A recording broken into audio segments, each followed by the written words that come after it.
Sarap ng amoy. Amoy pa lang, ulam na guys. Sobra talagang anghang. Ma-amaze, matuto, at ma-inspire. Come on, let's get inside to my kitchen!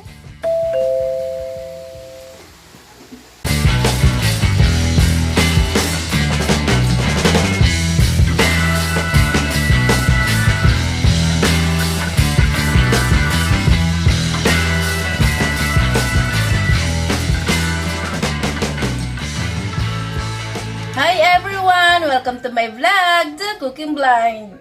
Today po, magluluto po tayo ng laing. Ilalagay na natin ang ating aromatics. Bawang muna. Sibuyas. Then, luya. Lalagay na natin ang ating alamang.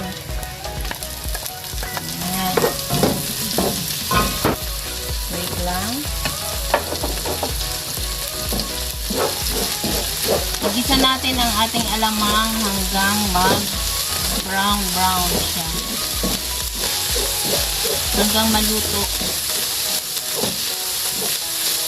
Luto na ang ating alamang. Ilalagay na natin ang ating sahog. Ayan.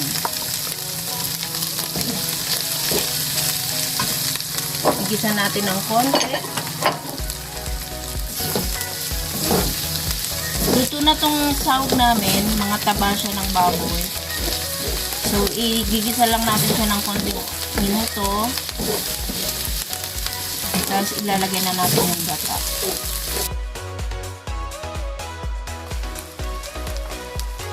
Okay na to guys, ang ating alamang at sahog. So, ilalagay na natin ang ating gata. Ayan. Ubusin natin kasi marami tayong ilalagay na dahon ng gabi. Okay. Guys, kailangan nating halu-haluin ang ating gata para hindi siya mamuo. Tapos, kailangan ipakuluin ng mabuti para yung ating laing magtagal mga 3 days. Pag lutong-luto yung gata niya, nagtatagal ang laing ng 3 to 4 days.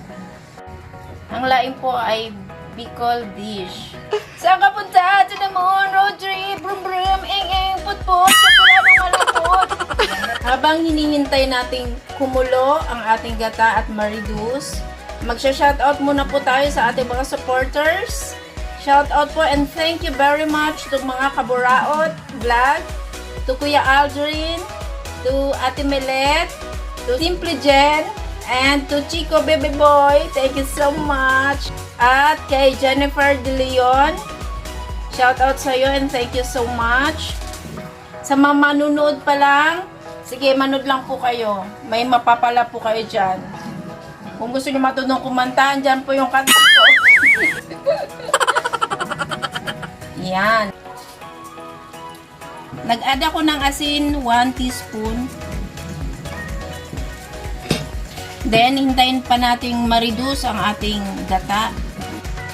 Guys, pwede na nating ilagay ang dahon ng gabi. Ayusin natin ang paglagay.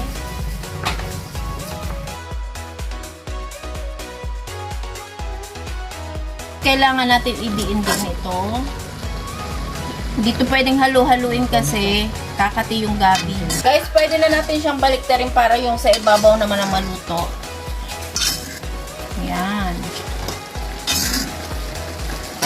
Yes. Mabango na. Naaamoy ko na. Okay. Hayaan din natin ulit yan. Ilagay na natin ang ating magic sarap. Yan. Haluin natin.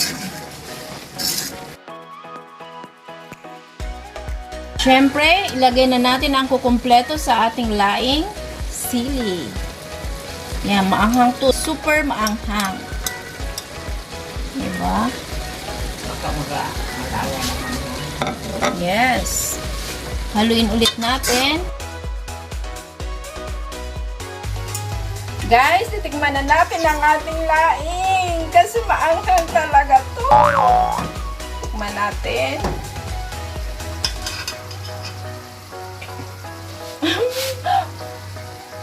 Mainit.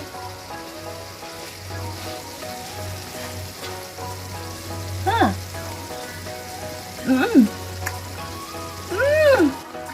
Maanghang. Guys, sasabihin ng Amerikano, you eating the fire? Maanghang talaga, super anghang, pero masarap siya.